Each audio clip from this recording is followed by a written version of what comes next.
Vie pratique. Radio Laser, à vos côtés. Il y a peu, on apprenait qu'un test pourrait participer à détecter quelle femme serait plus encline à un postpartum à la naissance de son enfant. Ce test pourrait aider à accompagner de nombreuses futures mères. Et nous, on va profiter de cette actualité pour nous intéresser de près à ce phénomène à prendre en compte quand la famille est sur le point de s'agrandir. Et pour ça, on passe les prochaines minutes avec Manon Florent. Elle est infirmière en pédopsychiatrie et accompagnante à la parentalité. Elle est installée du côté de Bourg-des-Comptes. Elle s'intéresse à cette question du postpartum, notamment sous l'angle de la césarienne. Bonjour à vous. Bonjour. Alors Manon, quelle est votre définition du postpartum ? Alors pour moi, le postpartum, c'est la phase qui suit la naissance de son enfant. Elle dure 3 ans. Donc ça, c'est la définition qu'une sage-femme assez connue a pu donner. Je suis carrément d'accord avec cette définition. C'est une phase où le corps et l'esprit de la femme se modifient. On peut parler aussi de la matrescence. Voilà, c'est une modification physique et émotionnelle qui se passe. J'ai l'impression que dans l'inconscient collectif, c'est quand même souvent lié à du négatif, ces modifications. Est-ce que ça peut aussi être dans l'autre sens ? Est-ce que ça peut apporter de bonnes choses, le postpartum ? Le postpartum, je dirais pas que c'est que du négatif, c'est surtout une phase de modification, qu'elle soit positive ou négative. Après, il y a des annexes qui peuvent être en lien avec le postpartum, mais c'est une phase de modification. Et alors, quel effet vont avoir ces modifications sur la mère ?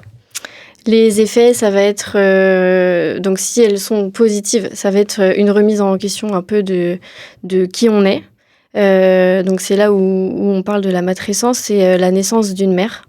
Donc s'occuper de soi, mais aussi s'occuper d'un nouveau-né, d'une extension de soi-même, la modification de toute une vie, du quotidien qui va changer. Et puis sur des aspects plus négatifs, ça va être...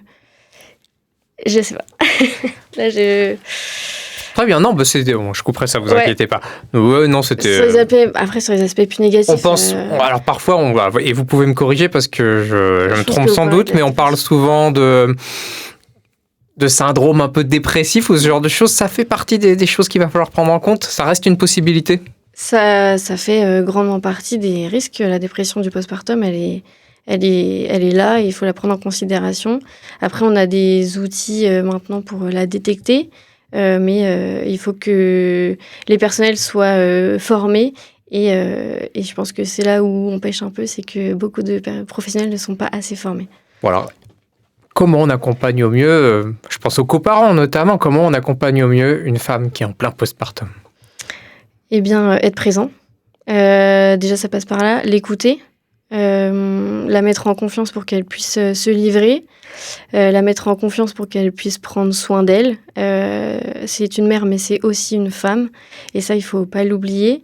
Et les premiers mois sont difficiles, on manque de sommeil, on manque de temps pour soi, et ça peut mettre en difficulté. C'est là qu'il va falloir être à l'écoute des besoins de la maman. C'est là qu'il va falloir être à l'écoute. Vous vous intéressez particulièrement à cette question sous le prisme de la césarienne. Est-ce que vous pouvez m'expliquer, le postpartum, il est différent dans ces conditions-là ? Le postpartum, il est différent. Là, je peux vous parler un peu de mon vécu. C'est aussi pour ça que je me suis spécialisée sur le post-césarienne.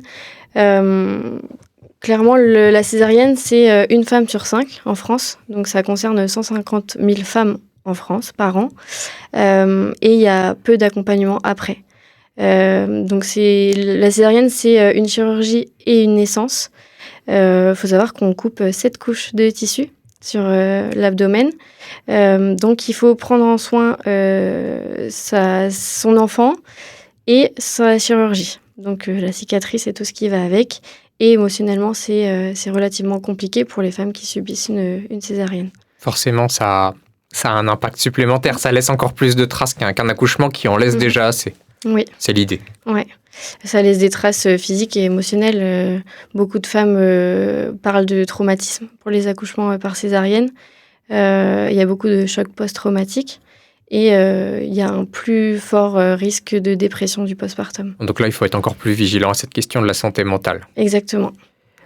Justement, un postpartum, c'est pas simple à vivre. Il y a, vous l'avez dit, cette maternité qui se découvre au fur et à mesure. Mais comment on peut concilier le retour au boulot à la vie quotidienne quand en plus on a ce postpartum à gérer ? Le retour au boulot, c'est la grande question. C'est toujours la grande peur des mamans et ça s'entend largement. Le mieux, c'est que les employeurs soient disposés à accueillir ces mamans parce qu'on attend d'elles qu'elles reviennent comme si de rien n'était ou comme avant, en tous les cas, mais ça, c'est plus possible parce qu'on n'est plus comme avant.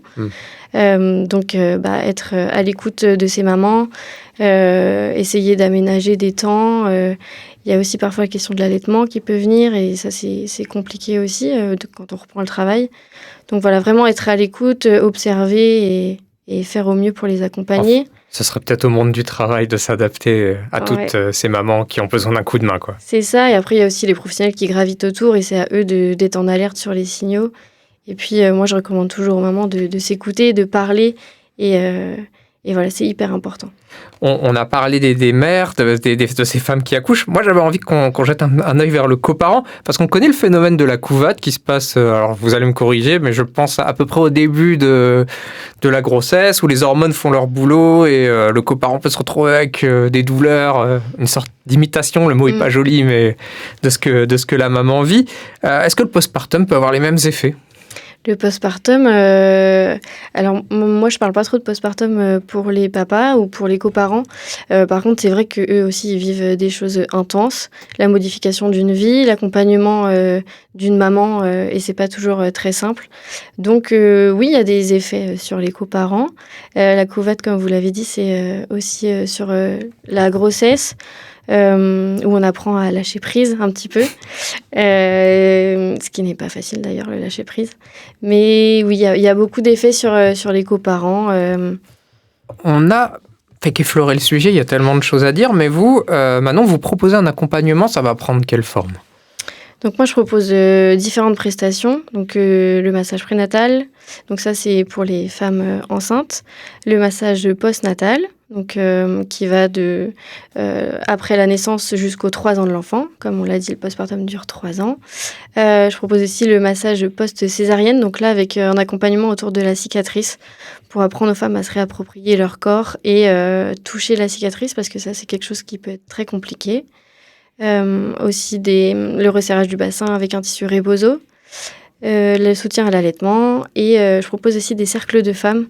Donc ça, c'est des groupes de parole pour les futures et jeunes mamans pour discuter de différents sujets. C'est plus simple d'affronter tout ça en groupe. Et ouais. Moi, je voulais juste dire aux mamans qu'elles ne sont pas seules, qu'il y a toujours quelqu'un pour vous accompagner et que moi, je suis à Bourg-des-Comptes et que je serais ravie de vous accompagner sur votre postpartum. Et voilà, n'hésitez pas à me contacter, je suis là. Surtout, je suis sûre que vous êtes d'accord avec ça, c'est l'évidence, mais c'est bien de le rappeler, il n'y a pas à culpabiliser, Non. C'est pas grave et on n'y peut rien. Ouais, ce n'est pas votre faute et ça, c'est important de le signaler. Eh ben merci. Mon invitée Manon Florent, qui est donc infirmière en pédopsychiatrie et accompagnante à la parentalité, elle vous attend du côté de Bourg-des-Comptes. On vous mettra des liens pour la contacter avec le podcast de cet échange sur radiolaser.fr. Si vous avez d'autres questions à lui poser sur le postpartum, n'hésitez pas. Merci à vous. Merci beaucoup.